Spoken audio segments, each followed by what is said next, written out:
The blizzard came down from the Sierra Nevada mountains like the wrath of God himself, turning the high desert trail into a white nightmare that swallowed everything in its path. Olivia Zimmerman could no longer feel her fingers wrapped around the leather reins, the cold having stolen sensation from them nearly an hour ago, and she knew with a terrible certainty that if she let go now, she would never find the strength to grip them again. Her mare, a sturdy chestnut named Penny, kept stumbling on the icy ground, her breath coming in frightened snorts that disappeared into the howling wind. And Olivia realized through the fog of hypothermia creeping into her thoughts that they were both going to die out here on this God-forsaken trail if something didn't change soon. She had left the mining camp at Skidoo, California 3 hours before sunset, thinking she could make it to the next town before nightfall. It was January of 1908, and she had been working as a schoolteacher in the rough mining settlement for 6 months, saving every penny to buy passage back east to Boston, where her sister lived. The telegram had come that morning, urgent and brief. Their father was dying. Olivia had packed what she could carry, saddled Penny, and left without waiting for better weather or traveling companions. Now she was paying the price for that desperation. The wind screamed across the high desert plateau, driving snow into her face like shards of broken glass. Skidoo sat at nearly 6,000 feet elevation, and the winter storms that rolled through could be deadly to the unprepared. Olivia's wool coat, which had seemed adequate that morning, now felt as thin as paper. Her hands were the worst, though. She had lost her gloves somewhere along the trail, probably when she had dismounted to check Penny's left front hoof, and now her fingers were white and stiff, bent like claws around the reins, but unable to actually grip them with any strength. Penny stumbled again, harder this time, and Olivia felt the reins slip through her useless fingers. She tried to clench them, tried to hold on, but her hands simply would not obey. The leather straps fell away, and panic surged through her chest sharp enough to cut through the cold for just a moment.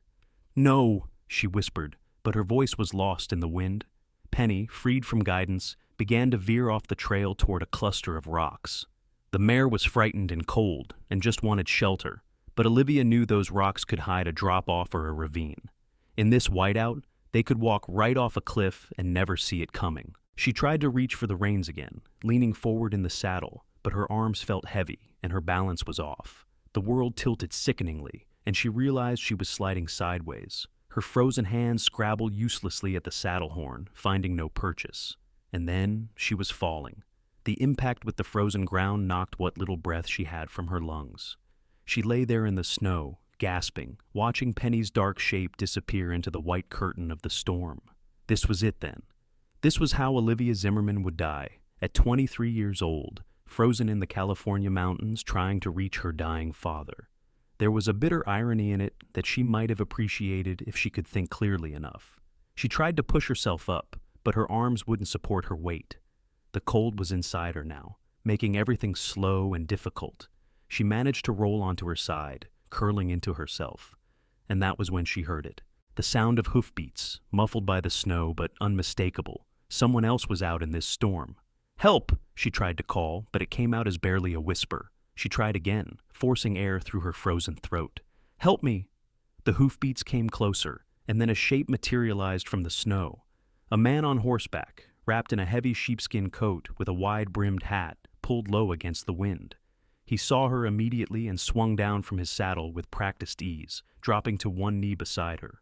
"Madam, can you hear me?" His voice was deep and urgent, cutting through the wind. "Can you stand?" Olivia tried to answer, but her teeth were chattering too hard. The man didn't wait for a response. He pulled off one of his thick leather gloves and pressed his hand against her throat, checking her pulse, and even through her confusion, Olivia noticed how warm his fingers felt against her frozen skin. "You are about froze solid," he said, not unkindly. "Where is your horse?" "Ran," Olivia managed to get out. "I dropped the reins. My hands." She held them up weakly, and the man's expression darkened when he saw her bare, white fingers. He pulled off his other glove and took both her hands in his, and the warmth of his grip was so intense it almost hurt. He began rubbing her hands carefully, friction and his own body heat working together to drive the cold from her flesh. "You have got to be the most foolish woman I have ever met, riding out in weather like this without proper gloves," he said, but there was more concern than anger in his tone. Can you feel this? The sensation was starting to return to her fingers, painful pins and needles that made her gasp. Yes, she said. It hurts. Good. Pain means they are not frostbit too bad. He kept working on her hands, his own large and calloused, the hands of a man who worked hard for his living. I am going to get you up on my horse, and then we are going to find yours. There is an old line shack about a mile from here, if I have my bearings right. We can shelter there until this storm passes. My father, Olivia said through chattering teeth. I have to get to the train station. He is dying. Madam, you will be doing your father no good if you die trying to reach him. The man pulled her to her feet, keeping hold of her hands. Can you stand? Her legs were shaky, but they held. Now that she could see him better, she realized he was younger than she had first thought, probably not much older than 30, with dark hair that curled out from under his hat and strong features roughened by sun and wind. His eyes were a striking pale blue, almost gray, and they studied her with a mixture of concern and exasperation. My horse, she said again. Penny. I will find her, but first I need to get you up on Buck here. He gestured to his horse, a big bay gelding that stood patiently in the storm. Think you can manage if I help you? Olivia nodded. The man kept one of her hands in his and led her to the bay, then boosted her up into the saddle with surprising gentleness.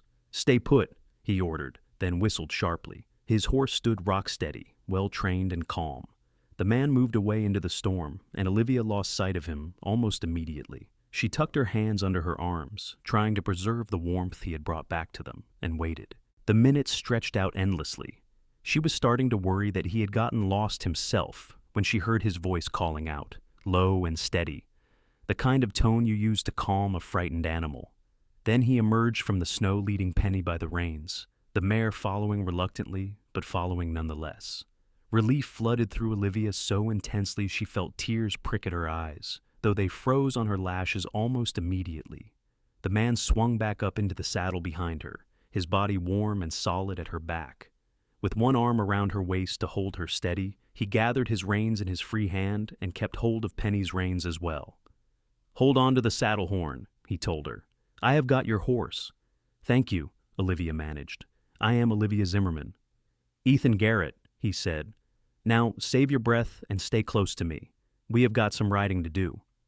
Ethan guided Buck forward at a careful walk, leading Penny behind them. The wind tried to push them off course, but he seemed to have an uncanny sense of direction, even in the whiteout. Olivia found herself leaning back against his chest, stealing his warmth, and he shifted his arm to support her better, without comment. Time lost all meaning in the storm. It might have been 10 minutes or an hour before Ethan finally said, There, see that darker patch? That is the shack. Olivia could barely make out a blocky shape ahead, but she trusted his eyes were better than hers in these conditions. Sure enough, a small cabin materialized from the snow, old and weathered but solid. Ethan rode right up to what served as a door and dismounted, keeping one hand on Olivia to steady her. Stay there just a moment, he said, then moved to open the door. It stuck, swollen with moisture, but he put his shoulder to it and it gave way with a groan. He came back and lifted Olivia down from the saddle, and she was embarrassed to find her legs wouldn't hold her. Ethan caught her easily, swinging her up into his arms like she weighed nothing, and carried her into the shack. It was dark inside and barely warmer than outside, but at least the wind couldn't reach them. He set her down on what felt like a rough wooden bunk built into one wall. Stay here, he said again, and went back out into the storm. Olivia heard him moving around outside, the sounds of saddles being removed and horses being secured. Then he came back in with their saddlebags and shut the door firmly behind him, cutting off the worst of the wind's howl. In the dim light that filtered through the cracks in the walls, Olivia could see the shack was small but functional. Besides the bunk she sat on, there was a small iron stove in one corner, a rough table, and a stack of firewood that looked old but dry. Ethan moved with efficient purpose, digging into his saddlebag and pulling out matches and kindling. Within minutes he had a fire started in the stove, and the promise of real warmth made Olivia want to weep with relief. Let me see your hands again, Ethan said, crouching in front of her. She held them out, and he examined them carefully in the growing firelight. Her fingers were red now instead of white, which she dimly remembered was a good sign. You got lucky, he said. Another half hour and you would have lost some fingers for certain. Maybe your life. I know, Olivia said quietly. I was foolish. You were right about that.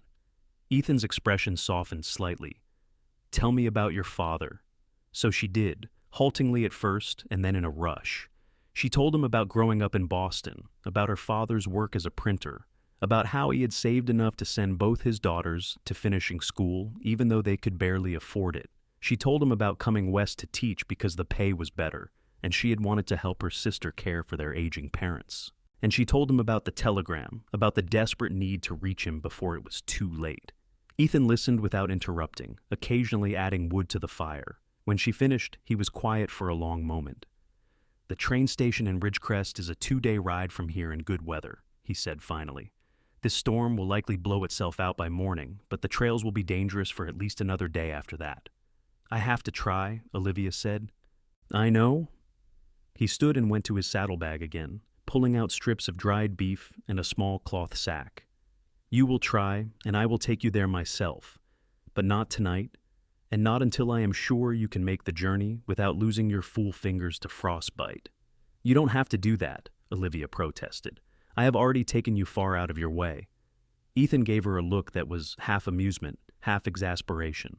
Miss Zimmerman, I just spent the better part of an hour keeping you from freezing to death and tracking down your runaway horse. I am not about to let you ride off into another storm alone. Besides, he added, his tone lightening slightly. I was headed to Ridgecrest anyway.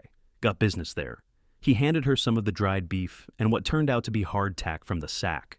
It wasn't fancy, but Olivia's stomach reminded her that she hadn't eaten since breakfast. They ate in companionable silence, the fire gradually warming the small space. Ethan rigged a blanket across one corner of the shack to give her some privacy and laid out his bedroll on the floor near the stove. You take the bunk, he said when Olivia started to protest. I have slept in worse places than this, believe me. She wanted to argue, but exhaustion was catching up with her now that she was warm and relatively safe. She wrapped herself in the thin blanket from the bunk and her own coat and lay down, listening to the storm rage outside and the comforting crackle of the fire. Through the gaps in the blanket Ethan had hung, she could see him stretched out on his bedroll, his hat pulled low over his eyes. But his body alert in that way, men who live dangerous lives never quite lose even in sleep. Ethan, she said softly, thank you for saving my life. There was a pause, and then his voice came back, equally soft. Get some rest, Miss Zimmerman. Tomorrow is going to be a long day. Olivia woke to pale sunlight filtering through the cracks in the walls and the smell of coffee. She sat up, disoriented for a moment, and then memory came flooding back. The storm, the fall, Ethan Garrett. He was crouched by the stove, heating a small pot of coffee over the revived fire. He glanced over when he heard her stirring and nodded a greeting. Storm passed about an hour before dawn, he said. How are your hands? Olivia flexed her fingers experimentally. They were stiff and sore, but they moved properly and the color looked normal. Better, she said. Much better. Good. He poured coffee into 2 tin cups and brought one over to her. We will let the horses rest a bit longer, then start out. The snow is deep but not impossible. If we are careful, we can make good time. The coffee was strong and bitter, but it warmed her from the inside out. Olivia sipped it gratefully and studied Ethan in the morning light. He looked tired, with shadows under those pale eyes, and she wondered if he had slept at all. His dark hair was mussed, curling over his collar, and there was stubble on his jaw. He should have looked rough, maybe even dangerous. But instead, Olivia found herself thinking he looked dependable, solid, like a man who kept his word.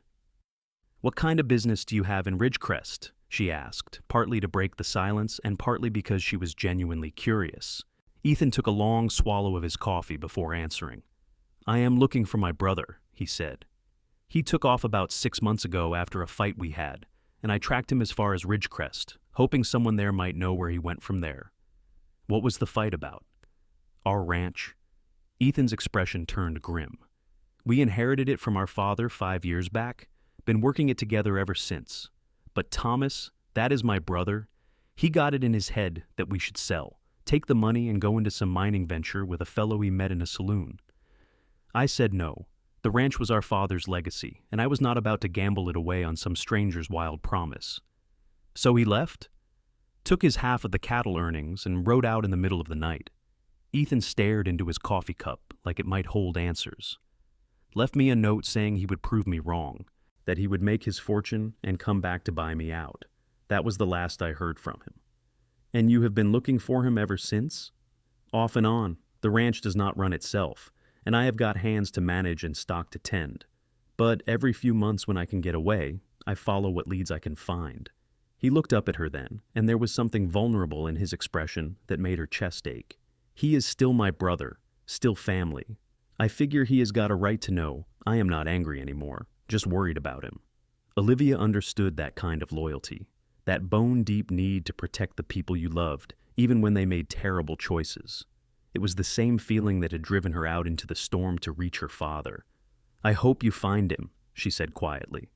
I hope you reach your father in time, Ethan replied. They finished their coffee and prepared to leave. Ethan checked the horses carefully, making sure neither had suffered from their night in the cold. Penny seemed calm and rested, and Buck was as steady as ever. Ethan helped Olivia into her saddle, his hands careful around her still healing fingers, and then swung up onto Buck. The world outside the line shack was transformed. Snow covered everything in a blanket of white that sparkled in the morning sun, beautiful and deadly. The trail was barely visible, but Ethan seemed to know where he was going. He kept Buck to a walk, checking frequently to make sure Penny was keeping up and that Olivia was managing. They rode through the morning, the sun climbing higher and making the snow even brighter. Olivia's eyes ached from the glare, and she understood why Ethan kept his hat brim pulled low. The cold was still bitter, but without the wind it was bearable, especially with the sheepskin-lined gloves Ethan had insisted she wear. They were far too big for her, but they kept her hands warm. Around midday they stopped to rest the horses and eat more of Ethan's trail provisions. They were on a ridge that overlooked a vast sweep of desert and mountains, all of it covered in snow. Country out here will kill you if you do not respect it, Ethan said, following her gaze. But damn if it is not beautiful. How long have you lived here? Olivia asked. All my life. My father came out from Missouri in the 60s, staked his claim, and built the ranch up from nothing. Met my mother in Carson City and brought her back with him. Thomas and I were born in the same cabin our father built with his own 2 hands. There was pride in his voice, and love. I cannot imagine living anywhere else. It must be lonely, though, Olivia said. Out on a ranch, far from any town. Ethan shrugged. There is a kind of peace in it. You know where you stand with the land, with the animals. They do not lie or cheat or make promises they cannot keep. They just are what they are. That sounds like a man who has been disappointed by people. He looked at her sharply, then his expression softened into something that might have been a smile. You are a perceptive woman, Miss Zimmerman. Olivia, she said, if we are going to ride together for 2 days, you might as well call me Olivia. Olivia, he repeated, and she liked the way her name sounded in his rough drawl. Then you had better call me Ethan. They rode on through the afternoon, and Olivia found herself telling Ethan about her life in Boston, about her students in Ski-Doo, about the small joys and frustrations of teaching children whose parents were more interested in them learning to swing a pickaxe than read poetry. Ethan listened with genuine interest, asking questions that showed he was really paying attention. In turn, he told her more about the ranch, about the rhythm of the seasons and the satisfaction of watching calves grow strong, about nights spent under stars so bright they seemed close enough to touch. He told her about his father's stern kindness and his mother's gentle strength, and about how Thomas had always been the wild one, the dreamer who wanted more than the ranch could offer. You miss him, Olivia observed. Every damn day, Ethan admitted. Even when I'm angry at him for leaving, I miss him. As the sun began to sink toward the western horizon, painting the snow in shades of gold and pink, Ethan found them another shelter for the night. This one was a cave, shallow but dry, with enough of an overhang to protect them and the horses from any weather. He built another fire, and they ate and talked late into the night, the conversation flowing easily between them now. Olivia found herself watching the firelight play across Ethan's face, noticing the way his eyes crinkled when he smiled, the way his hands moved when he talked about something he cared about. There was something deeply good about this man, she realized, something honest and true in a way that had nothing to do with fancy manners or education. He was simply and completely himself, and she respected that more than she could say. Can I ask you something? Ethan said as the fire burned down to embers. Of course. Why did you come west? Really, I mean. You said it was for the better pay, but you could have found decent work in Boston, I would think. Olivia was quiet for a moment, considering her answer. My sister got married 2 years ago, she said finally, to a good man, a lawyer. They are very happy together, and I was happy for them, I truly was. But I looked at my life and realized I was just waiting for some man to notice me, waiting to get married myself, waiting for my real life to start. And I thought, why am I waiting? Why can't I just go out and make my own life, on my own terms? So you came to teach in a rough mining camp in the middle of nowhere. So I came to teach in a rough mining camp in the middle of nowhere, she agreed, laughing a little. My mother thought I had lost my mind. Maybe I had. But for the first time in my life, I felt like I was doing something that mattered, something that was mine. I think that is about the bravest thing I have ever heard, Ethan said quietly. Olivia looked at him in surprise. Brave? I have done nothing but complain about the hardships since I met you. You rode out into a blizzard alone, trying to reach your dying father. You left everything you knew to build a new life in a place that probably scared you half to death at first. That is brave, Olivia. Do not let anyone tell you different. The intensity in his gaze made her heart beat faster. She looked away, suddenly shy. Thank you, she said softly. They fell asleep on opposite sides of the fire, but Olivia's dreams were full of pale blue eyes and gentle hands warming her frozen ones. The second day of their journey dawned clear and cold. The snow was already beginning to melt in the lower elevations, turning the trail muddy and treacherous in places. Buck and Penny picked their way carefully, and Ethan's attention never wavered from the path ahead. They were making good time when they came around a bend and found their way blocked by 3 men on horseback. Olivia felt Ethan go tense beside her, his hand dropping instinctively to the rifle scabbard on his saddle. Well now, said the man in the center, a heavy-set fellow with a tobacco-stained beard. What have we got here? A couple of travelers, looks like. We are just passing through, Ethan said, his voice carefully neutral. We do not want any trouble. Trouble? The man laughed, a sound with no humor in it. Who said anything about trouble? We are just friendly folks, wanting to make sure you have got everything you need out here. These trails can be dangerous after all. The other 2 men spread out slightly, boxing them in. Olivia's heart began to pound. These were road agents, the kind of men who preyed on travelers in remote areas. She had heard stories about them from the miners in Skidoo, tales told to frighten women into staying close to town. We have got everything we need, Ethan said. His tone was still calm, but there was steel underneath it. Now, if you will excuse us. I do not think so. The bearded man's false friendliness dropped away. You are going to get down off those horses real slow-like and hand over whatever valuables you are carrying. The lady's jewelry, your money, all of it. I said we do not want trouble, Ethan repeated, but I will not hand over anything to the likes of you. Now, move aside. The bearded man's hand went to his gun, but Ethan was faster. His rifle was out of its scabbard and leveled before the other man cleared leather. I said move aside, Ethan said, and now his voice was cold as the snow around them. I have no desire to shoot you, but I will if you force my hand. For a long moment, nobody moved. Then one of the other men, younger than his companions, said nervously, Maybe we should let them pass, Jake. He looks like he knows what he is doing with that rifle. The bearded man, Jake, glared at his companion, but seemed to recognize the truth in his words. Slowly he raised his hands. All right, mister. You win this one. But you watch yourself on these trails. Next time, you might not be so lucky. I will take my chances. Ethan kept the rifle trained on them as he maneuvered Buck around the group, Olivia following close behind on Penny. Her hands were shaking, but she kept her seat and her silence until they were well out of sight. Are you all right? Ethan asked, finally lowering the rifle. Yes, Olivia said, though her voice was unsteady. You were very brave back there. I was very stupid back there, Ethan corrected grimly. I should have seen them coming, should have found another route. I put you in danger. You protected me, Olivia said. There is a difference. He looked at her then, really looked at her, and something shifted in his expression. I would not let anyone hurt you, he said, and it sounded like a promise. They rode hard for the rest of the day. putting as much distance as possible between themselves and the road agents. By the time Ridgecrest came into view in the late afternoon, both they and their horses were exhausted. The town was bigger than Ski-Doo, with actual streets and frame buildings instead of tents and shacks.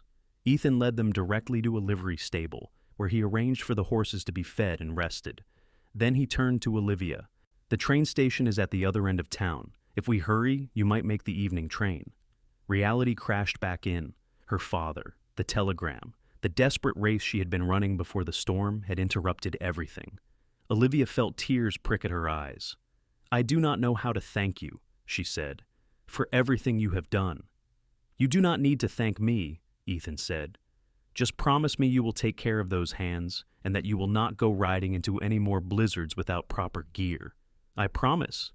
She wanted to say more, wanted to tell him that these 2 days with him had meant something to her, that he had meant something to her, but the words stuck in her throat. What was the point? She was going to Boston, and he was staying here to search for his brother. Their paths had crossed by accident, and now they would diverge again. Ethan seemed to sense her hesitation. "Come on," he said gently. "Let us get you to that train." The train station was a bustle of activity, people coming and going with luggage and noise. Ethan helped Olivia buy her ticket, arguing with the clerk when the man tried to overcharge her. She found herself smiling despite her sadness at the impending goodbye. Even here, among strangers, Ethan was looking out for her. The train was due to depart in less than an hour. Olivia and Ethan stood on the platform together, an awkward silence stretching between them. Finally, Olivia said, "Will you write to me, to let me know if you find your brother?" "I do not know where you will be," Ethan pointed out. "My sister's address, in Boston." She fumbled in her bag for a scrap of paper and a pencil, scribbling down the information with fingers that still weren't quite steady. "Please, I would like to know." Ethan took the paper and tucked it carefully into his shirt pocket. "I will write," he promised. "And you write to me, too. Let me know about your father, how things turn out." He gave her his own address, a ranch near Carson City, Nevada. "I will," Olivia said. "I promise." The train whistle blew, a long, mournful sound. Ethan took her hands in his, and even through her gloves and his, she could feel the warmth and strength of his grip. "You take care of yourself, Olivia Zimmerman," he said. "You too, Ethan Garrett." For a moment she thought he might kiss her, saw the thought flicker across his face. But then he simply squeezed her hands gently and let go. "Go on now, you do not want to miss your train."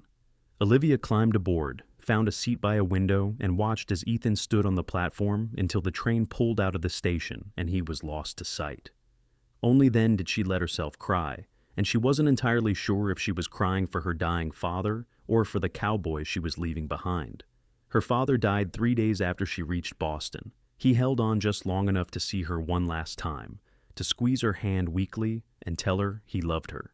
Then he slipped away peacefully, with Olivia and her sister Margaret at his bedside. The funeral was well attended, and the weeks that followed were a blur of black dresses and condolence calls and the 1,000 small details that accompany death. Olivia moved through it all mechanically, grateful for Margaret's steady presence and her brother-in-law Henry's quiet competence. "You will stay with us, of course," Margaret said one evening about a month after the funeral. "There is no reason for you to go back to that awful mining camp. Henry can find you a position at one of the schools here in the city." "That is very generous," Olivia said carefully. "But I have a contract in Ski-Doo. I cannot just abandon my students." Margaret made a dismissive gesture. "They will find another teacher. Olivia, you have done your adventuring. Now it is time to come home, settle down properly. You are 23 years old. You should be thinking about marriage, about your future." The words rubbed Olivia wrong, though she couldn't quite articulate why. This had been her plan, after all, when she first left Ski-Doo, to come back east, to resume her old life. But something had changed. She had changed. That night, alone in the guest room of Margaret's fine house, Olivia pulled out the piece of paper with Ethan's address on it. She had looked at it 100 times since arriving in Boston, but had not yet written. What would she say? What was there to say? But now she found herself reaching for pen and paper. The letter started stiffly, formally, telling him about her father's death and the funeral. But as she wrote, the words began to flow more freely. She told him about Boston, about how strange it felt to be back in the city after months in the open spaces of California. She told him about her sister's well-meaning attempts to manage her life, about the suffocating sense that she was being fitted into a box that no longer quite matched her shape. And she told him, with careful casualness, that she missed the West, missed the clear air and the vast skies and the sense of possibility. She did not say that she missed him, though it was true. That felt like too much, too soon, too presumptuous. She sent the letter the next morning and tried not to count the days until a response might come. Ethan's letter arrived 6 weeks later, forwarded from Margaret's address. Olivia took it to her room before opening it, her heart beating fast. His handwriting was rough but legible, the writing of a man more comfortable with a rope than a pen. He told her about his search for Thomas, how he had followed a lead to Virginia City, only to discover his brother had left months before. He told her about the ranch, about a difficult calving season, and a new horse he was training. And then, in a paragraph that made Olivia's breath catch, he wrote, "I think about that storm often, about how close you came to dying out there, and about how, if I had taken a different trail that day, we never would have met. It makes a man think about fate and chance and all those things preachers like to talk about. I am not much for writing flowery words, Olivia, but I will tell you plain, I have not been able to stop thinking about you since you got on that train. If you do decide to come back west, if there is anything I can do to help make that happen, you just say the word." Olivia read that paragraph over and over, each time finding something new to hold close to her heart. He had been thinking about her. He wanted her to come back. She wrote back immediately, a longer letter this time, pouring out her feelings about Boston and her growing certainty that this was not where she belonged anymore. She stopped just short of saying she wanted to see him again, but surely he could read between the lines. His next letter came faster, and hers to him faster still. They began to correspond regularly, sometimes twice a week when the mail was reliable. Ethan told her about his life on the ranch, about the beauty of Nevada summers and the harshness of the winters, about his growing conviction that Thomas was somewhere in Colorado. Olivia told him about the stifling social expectations of Boston society, about her mother's disapproval of her continued spinsterhood, about a teaching position that had opened up in Carson City. "That is less than 20 miles from the ranch," Ethan wrote when she mentioned the Carson City job. "You could ride out on weekends if you wanted, see some of that country you said you missed. I would be happy to show you around." Olivia made her decision the day her mother sat her down for a serious talk about her prospects. At 23, she was dangerously close to being considered an old maid. There was a widower, a banker friend of Henry's, who had expressed interest. He was 45, with 2 small children, and looking for a practical wife to manage his household. It would be a good match, her mother said. Stable, respectable. "No," Olivia said. Her mother blinked. "I beg your pardon? No, mother. I am not going to marry a man I have never met just because he needs someone to raise his children and run his household. I am worth more than that." "Olivia, be reasonable. You are not getting any younger, and the opportunities will only decrease as time passes. This is a good offer. For him, perhaps, not for me." Olivia stood, her mind crystal clear for the first time in months. "I am going back west, mother. I have been offered a teaching position in Carson City, Nevada, and I am going to accept it." The fight that followed was spectacular, with her mother alternating between tears and rage. Margaret tried to mediate, but she clearly sided with their mother. Henry, to his credit, stayed out of it entirely. In the end, Olivia packed her things and made the arrangements herself. She wrote to Ethan one final time before she left. "I am coming back. I should arrive in Carson City on the 15th of June. If your offer to show me the country still stands, I would very much like to see your ranch." She signed it simply, "With affection, Olivia," and hoped he would understand everything she couldn't quite bring herself to write. The journey west seemed to take forever. Olivia stared out the train window at the changing landscape, watching the green hills of the east give way to the prairies, then to the mountains, and finally to the high desert she had come to love. Her heart raced faster the closer she got to Carson City. She had no idea if Ethan would meet her train. They had been corresponding for 4 months, and while his letters had grown warmer and more personal with each one, he had never quite said what she hoped he might say. What if she was wrong about his feelings? What if he saw her as just a friend, someone he had helped once in a storm? But when the train pulled into the Carson City station on a bright June afternoon, Ethan was there, She saw him through the window, standing on the platform in clean clothes and a new hat, scanning the cars anxiously. And when their eyes met, the smile that broke across his face told her everything she needed to know. She practically flew off the train and into his arms, propriety forgotten. Ethan caught her and held her close, his face buried in her hair. "You came back," he said, his voice rough with emotion. "You really came back." "I told you I would," Olivia said, laughing and crying at the same time. "Did you doubt me?" "Maybe a little," he admitted. He pulled back just enough to look at her, his hands cupping her face. "You are so beautiful. I had almost convinced myself I imagined how beautiful you were." "Ethan," she said, and then he was kissing her, right there on the platform, with people streaming around them and the train hissing steam behind them. It was not a gentle kiss, not tentative or polite.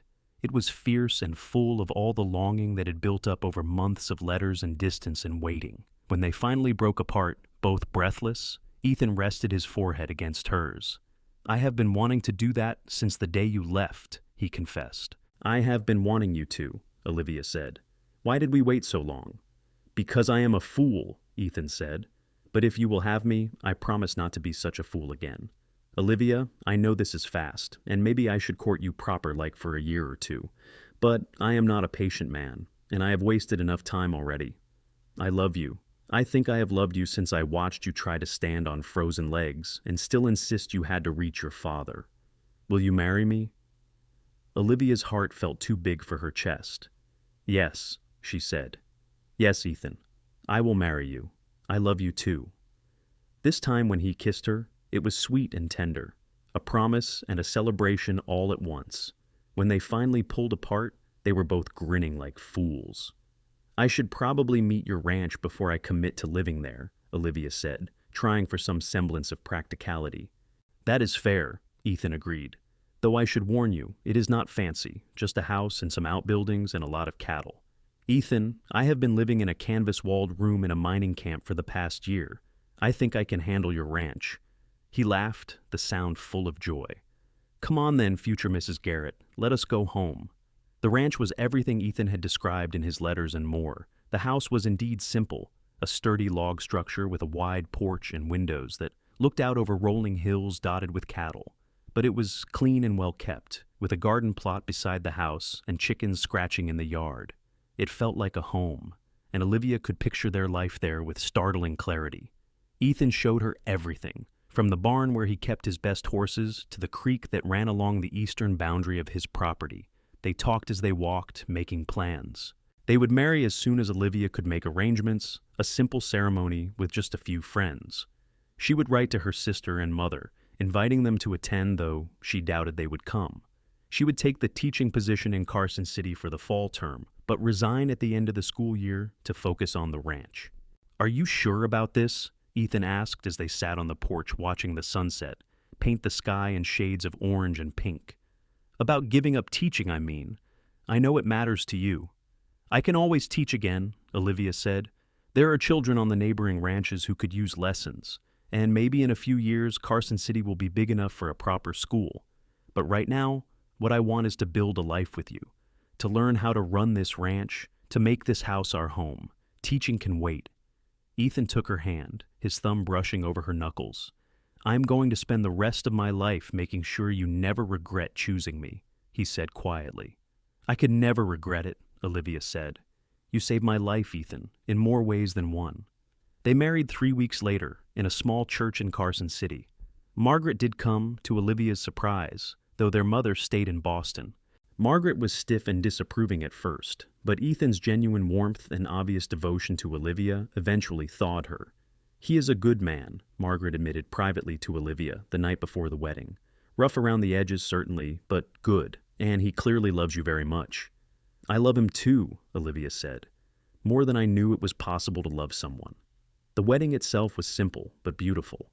Olivia wore a cream-colored dress she had bought in town, and Ethan wore his best suit and looked so handsome it made her heart ache. They said their vows with steady voices and complete certainty, and when the preacher pronounced them husband and wife, Ethan kissed her with a tenderness that brought tears to her eyes.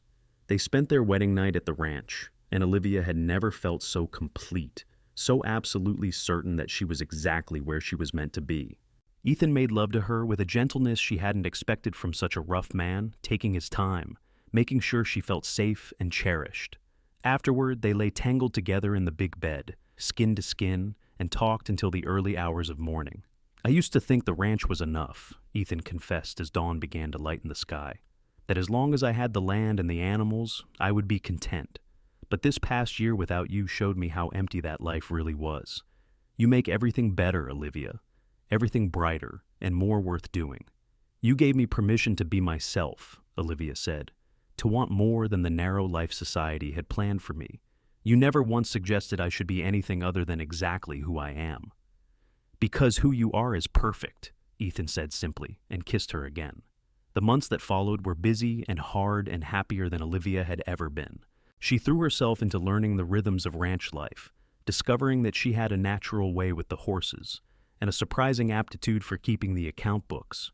Ethan taught her to ride properly, not the side saddle primness she had learned in Boston, but real riding, astride and at full gallop across open country. They worked side by side from dawn to dusk, and at night they fell into bed exhausted and content. In late August, a letter came that changed everything. It was addressed to Ethan, postmarked from Leadville, Colorado. Olivia brought it out to him where he was mending fence in the south pasture. "It is from Thomas," Ethan said, his face going pale as he scanned the contents. "He is in trouble, Liv. Some mining deal went bad, and he owes money to people who are not going to wait patiently for payment. He is asking for help." "Then we will help him," Olivia said immediately. "He is your brother." "We? Olivia, it could be dangerous. These sound like rough people." "Ethan Garrett, do you really think I'm going to let you ride off into danger alone? We are partners now, remember? Where you go, I go." He looked at her for a long moment, then pulled her close. "I do not deserve you," he said into her hair. "Lucky for both of us you have me anyway," she replied. They made arrangements for their hands to manage the ranch in their absence and set out for Colorado 2 days later. The journey was long but uneventful, and Olivia found she enjoyed the adventure of it, the sense of traveling together toward an uncertain future. They found Thomas in a shabby boarding house in Leadville, thin and haggard but alive. He broke down when he saw Ethan, years of pride and stubbornness crumbling in the face of his brother's steady presence. "I am so sorry," Thomas said over and over. "You were right about everything. The mine was a con. The man who talked me into it disappeared with all our money, and now I owe more than I can ever repay." "How much?" Ethan asked. The amount was staggering, but Ethan did not flinch. "I will cover it," he said, "on one condition. You come home with us, back to the ranch. We will work it together like we were supposed to from the start." "I do not deserve that," Thomas said, echoing Ethan's earlier words to Olivia. "I do not deserve your forgiveness." "Maybe not," Ethan agreed. "But you are still my brother, and that counts for something. Besides," he added with a glance at Olivia, "someone recently taught me that family is worth fighting for, even when it is hard." Thomas came back to the ranch with them, grateful and humbled. It took time for him to find his place again, to rebuild the trust he had broken. But Ethan was patient, and Olivia found herself developing a sisterly affection for her wayward brother-in-law. Thomas was charming and irresponsible, but he had a good heart underneath the foolishness, and he clearly loved his brother deeply. The three of them settled into a new rhythm. Thomas took over much of the day-to-day cattle work, freeing Ethan to focus on expanding their operations. Olivia discovered she enjoyed planning and strategy, and soon she was deeply involved in decisions about which markets to sell to and when to buy new breeding stock. The ranch prospered under their combined efforts. In the spring of 1909, Olivia discovered she was pregnant. She told Ethan on a warm April evening as they sat on the porch watching the sunset, a ritual they had maintained throughout their marriage. "I am going to have a baby," she said simply. Ethan's face went through several expressions in rapid succession before settling on pure joy. He pulled her into his arms, holding her carefully, as if she might break. "A baby," he repeated. "We are going to have a baby." "Are you happy?" Olivia asked, though his expression made the answer obvious. "Happy does not even begin to cover it," Ethan said. "Terrified too, if I am being honest. But mostly just grateful. Grateful for you, for this life we have built, for this child we made together." Their son was born in November, a healthy baby with his father's dark hair and his mother's determined chin. They named him William after Olivia's father, and he was adored from his first breath. Thomas doted on his nephew, and neighbors Olivia had not even known they had came by with gifts and advice. Motherhood changed Olivia, but not in the ways her own mother had always implied it would. She did not become softer or more domestic or content to fade into the background. Instead, she discovered new wells of strength, new capacities for love and fierceness. She remained involved in the ranch operations, often conducting business with William, strapped to her back in the way she had seen Native women carry their babies. "You are going to raise that boy to be independent," Ethan observed one day, watching as she taught 2-year-old William to feed the chickens. "I am going to raise him to know that he can do anything he sets his mind to," Olivia corrected, "and that loving someone does not mean limiting them." In 1911, Olivia gave birth to twin daughters, Emma and Sarah. The house was suddenly full of noise and chaos and love, and Olivia and Ethan navigated parenthood together with the same partnership they brought to everything else. Ethan was a devoted father, patient with night feedings and dirty diapers in a way that would have scandalized Boston society. But out here, on their ranch, they made their own rules. Thomas eventually married as well, to a widow from town named Catherine, who had a young daughter of her own. They built a house on the far edge of the ranch property, close enough to help with work, but far enough for privacy. Catherine and Olivia became close friends, and their children grew up more like siblings than cousins. The years rolled by, marked by the rhythms of ranch life and the milestones of their growing family. William grew tall and serious, with his father's sense of responsibility and his mother's quick mind. The twins were wild and fearless, keeping everyone on their toes. In 1914, Olivia gave birth to another son, James, and in 1917, to a daughter, Grace. "5 children," Ethan said one evening as they watched their brood play in the yard before dinner. "When I was a lonely bachelor thinking I would spend my life alone on this ranch, I never imagined this." "Are you complaining?" Olivia asked with a smile. "Not even a little bit." He pulled her close, and she rested her head on his shoulder, breathing in the familiar scent of him, soap and leather and home. "I am just amazed sometimes by how one storm, one chance meeting, can change everything." "Your hands were so warm," Olivia said softly. "When you took mine that day, when I could not hold the reins anymore, your hands were so warm. I think I started falling in love with you right then, even though I did not know it yet." "I knew," Ethan said. "Maybe not that exact moment, but soon after. By the time we reached that first line shack, I knew I did not want to let you go. And when you got on that train in Ridgecrest, I felt like something had been torn out of me." "We found our way back to each other, though," Olivia said. "Against all odds, we found our way back." "We did," Ethan agreed, "and I thank God for it every single day." The ranch continued to grow and prosper. By 1920, the Garrett Ranch was one of the most successful operations in the region, known for quality cattle and honest dealing. Ethan and Thomas worked side by side, their old conflicts long buried under years of partnership and mutual respect. Olivia managed the business side, with skill that impressed even hard-bitten cattle buyers who had been skeptical of dealing with a woman. Their children grew strong and capable. William went to agricultural college and came back full of new ideas about breeding and land management. The twins learned to ride almost before they could walk and were fearless in helping with the cattle drives. Young James and Grace were still finding their way, but they had the same independence and grit that characterized all the Garrett children. In 1925, on a cold January day, much like the one when they first met, Ethan and Olivia rode out together to check on the herd in the high pastures. It was just the two of them, a rare moment of solitude in their busy lives. The sky was clear and bright, the air crisp and clean. 25 years, Olivia said, as they sat on horseback, looking out over the land they had built together. "It has been 25 years since that storm. 26 since we married," Ethan added. "Best 26 years of my life." "Mine too." Olivia guided her horse closer to his, and they sat knee to knee, mittened hands clasped together. She was 48 years old now, her dark hair streaked with silver, but she had never felt more herself, more complete, than she did in this moment. "Do you ever regret it?" Ethan asked suddenly.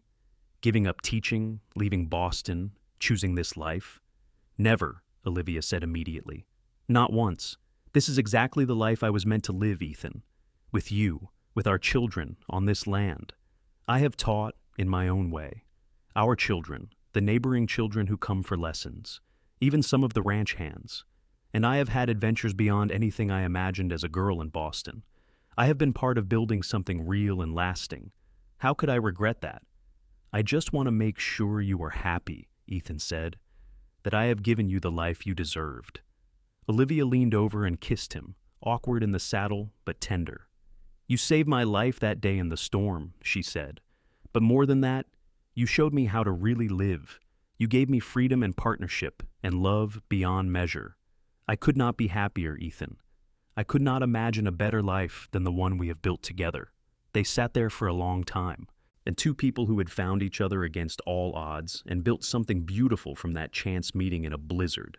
The land stretched out around them, the sky vast and clear above, and they held each other's hands just as they had that first day, sharing warmth and hope and love.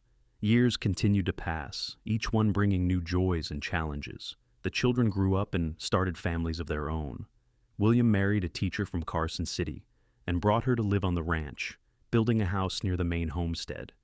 The twins both married cowboys who worked neighboring spreads, and they stayed close, their children growing up together just as they had. James decided he wanted to be a veterinarian and went east to school, but he came back, drawn by the same love of the land that had shaped his parents' lives. Grace married late to a man who made her laugh, and they settled in town where she started a school, much like the one Olivia had once dreamed of. The ranch passed from Ethan and Thomas's hands to the next generation, then the one after that. But the original house, the one Ethan had built with his father, remained the heart of it all. And in that house, Ethan and Olivia grew old together, surrounded by children and grandchildren and eventually great-grandchildren, all of them testament to the life they had built. On a spring morning in 1952, Olivia woke to find Ethan already awake beside her, watching her with the same tenderness he had shown since the day they met. They were both in their 70s now, their bodies marked by age and hard work, but the love between them had only deepened with time. "What are you thinking about?" Olivia asked, her voice still rough with sleep. "That I am the luckiest man who ever lived," Ethan said. "To have found you, to have had all these years with you. Not everyone gets that live." "We were very lucky," Olivia agreed. "Both of us." They rose and dressed slowly, helping each other with buttons and laces the way they had for years. They went out onto the porch, which Ethan had rebuilt and expanded several times over the decades, and sat in their rocking chairs watching the sun come up over the ranch. Their grandson Peter was running things now, with help from his cousins, and they did it well. The Garrett ranch was still thriving, still known throughout Nevada for quality and integrity. "Tell me again," Olivia said, taking Ethan's hand. "Tell me about the day we met." So Ethan told the story he had told 100 times before, to children and grandchildren and anyone who would listen. He told about riding through a blizzard and finding a woman who had fallen from her horse, about hands too cold to hold reins, about warming those hands in his own and leading her to safety. He told about the storm and the line shack, about the journey to Ridgecrest and the moment on the train platform when he knew he was letting something precious slip away. "And then you came back," he said, his voice full of wonder even after all these years. "You chose me, chose this life, and gave me everything I never knew I needed." "We chose each other," Olivia corrected gently. "That is what made it work."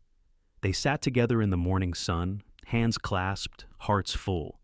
They had lived a good life, a full life, rich with love and purpose and meaning. They had raised children who were strong and kind, who carried forward the values they had tried to instill. They had built something lasting, something that would endure long after they were gone. And it had all started with a blizzard, with frozen hands and warm hearts, with a cowboy who stopped to help a stranger and discovered his whole future in the process.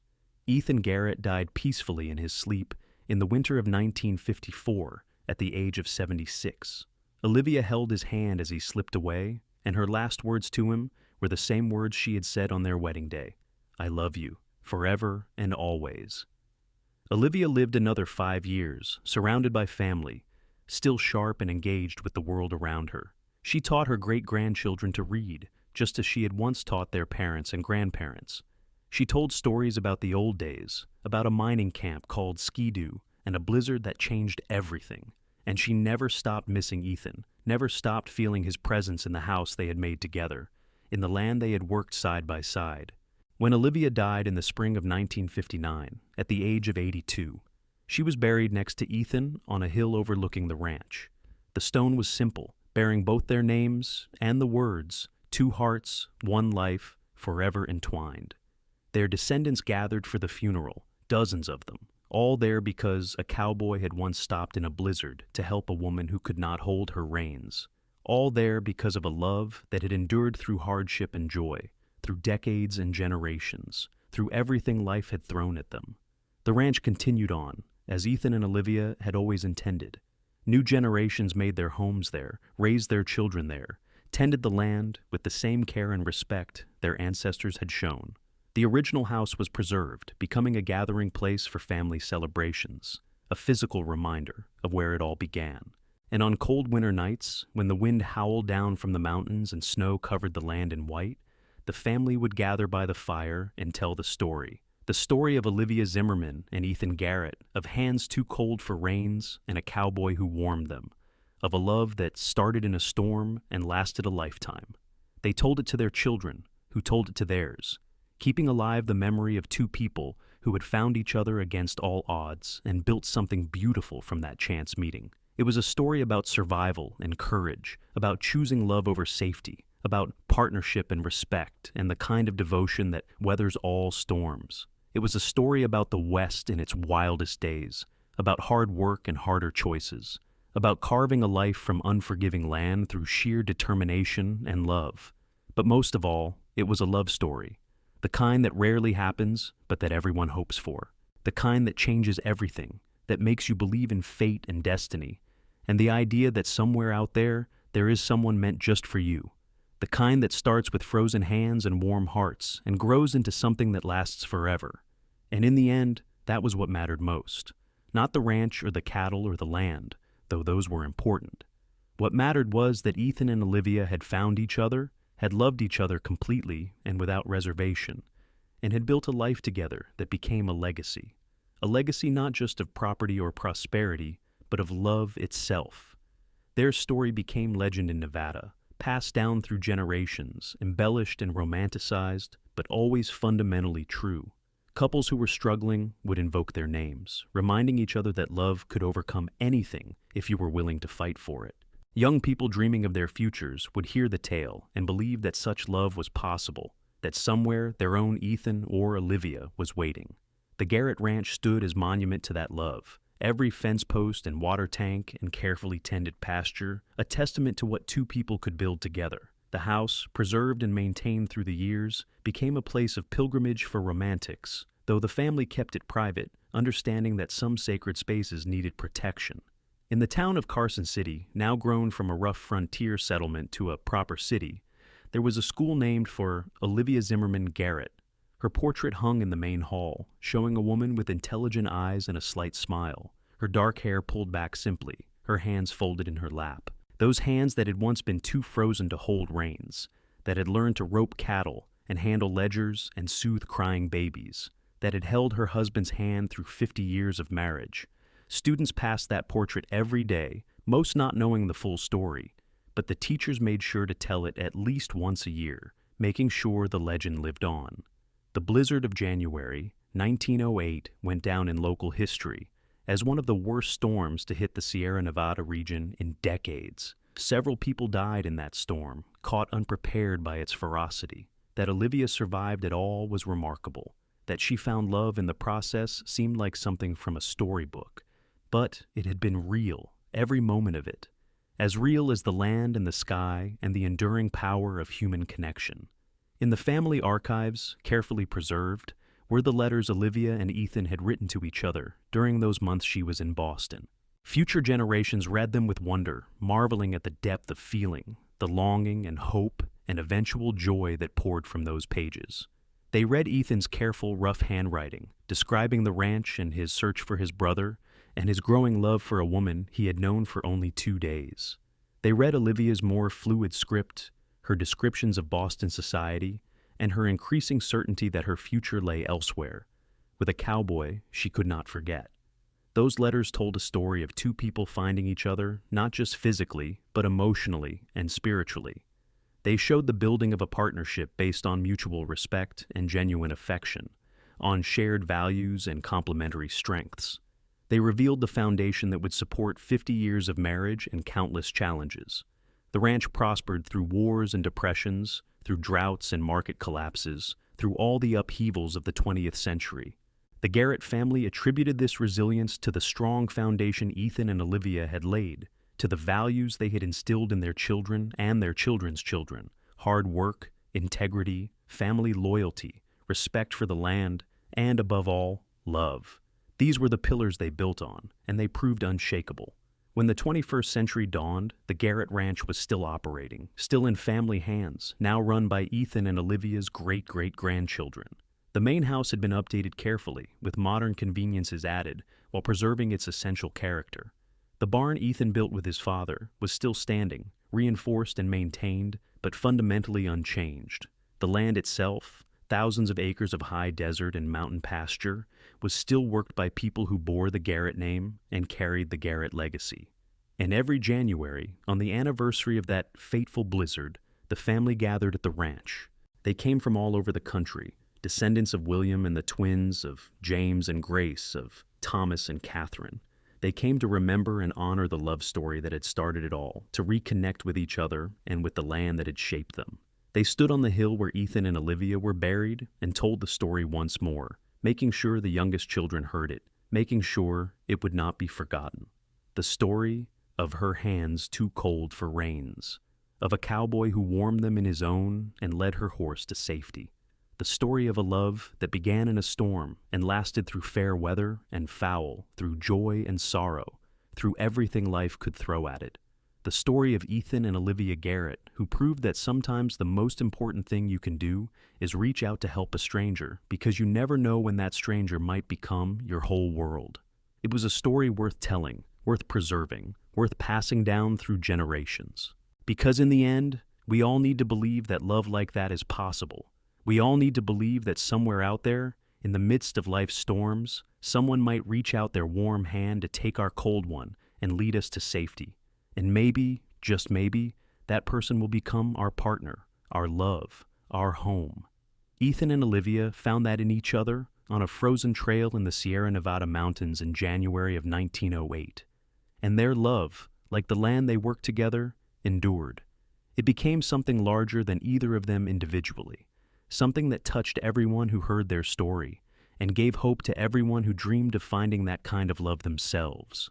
The Garrett Ranch stood as proof that such love was real, that it could build something lasting and beautiful. And as long as that ranch remained, as long as the family gathered to tell the story, as long as someone remembered the blizzard and the frozen hands and the warm-hearted cowboy who stopped to help, Ethan and Olivia's love would live on.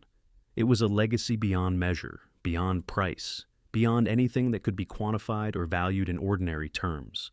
It was the legacy of true love, and it would endure forever, passed down through the ages, inspiring new generations to reach out, to help, to love without reservation, and to believe in the transformative power of two hearts finding each other against all odds. That was the real treasure Ethan and Olivia left behind. Not land or money, or even the ranch itself, though those were significant. The real treasure was the proof that love like theirs existed, that it was possible, that it was worth everything it took to find and keep and nurture. And that treasure would never diminish, never fade, never lose its value, no matter how many years passed or how much the world changed around it. The story ended where it began, on a cold mountain trail in winter, with hands too frozen to hold reins and a stranger who stopped to help. But it was also a beginning, the start of something that would echo through time, touching lives that Ethan and Olivia would never meet, inspiring love stories yet to be written. And in that way, they achieved a kind of immortality, not through fame or fortune, but through the simple, powerful act of loving each other completely and building a life together that became a beacon for all who came after. Their love was a gift to each other and to the world, and the world was better for it.